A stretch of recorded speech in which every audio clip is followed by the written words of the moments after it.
মুখ্যমন্ত্রী নতুন মুখ্যমন্ত্রী গঠন করলো, আর যে আসামের মুখ্যমন্ত্রী আছে ইনাদের কাছে আমাদের সবাইরে একটা অনুরোধ যে কামাখ্যা মন্দিরে এমন কিছু সিস্টেম করে দেওয়া হোক যাতে টাকা নিয়ে মানুষকে ঢুকানো সেই সিস্টেমটা বন্ধ হোক, আর আমরা যে রাজবংশীগুলো আছি গিয়ে জানে ভালো করে দর্শন করতে পারি। 2100 বেশি টোকন দিবে না। আচ্ছা, মার দর্শন করার জন্যে এরকম কেন হবে নিয়ম যে 2100 বেশি টোকন দিবে না?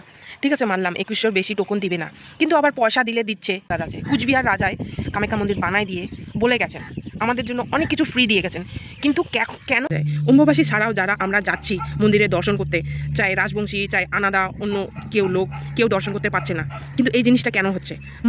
একটা মন্দির শুদ্ধ জায়গা, সেখানেও বিজনেস কেন হচ্ছে? আর বিশেষ করে আমাদের যে কুচবিহারির লোক, আমরা যে রাজবংশীগুলো আছি, আমরা গিয়েও দর্শন করতে পারছি না। সেটা অম্বুবাসী নয়, অম্বুবাসীর সময়ের কথা বলছি না, অম্বুবাসী ছাড়াই যে লোকগুলো আদার্স যাচ্ছে, এটা কেন হচ্ছে? কিছু বয়স্ক লোক কামাখ্যা মন্দিরে মায়ের দর্শন না করে কান্না করতেছিল।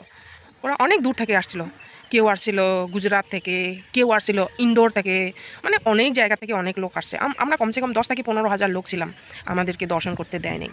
সে দর্শন করতে না দিক, ভালো করে একটা লোক যে কথা বলবে বা বুঝাবে যে এই দিকে যাইতে হবে বা এটা হবে বা এটা হবে, কোনো সিস্টেমেটিক ভালো নেই, কোনো ম্যানেজমেন্ট ভালো নেই।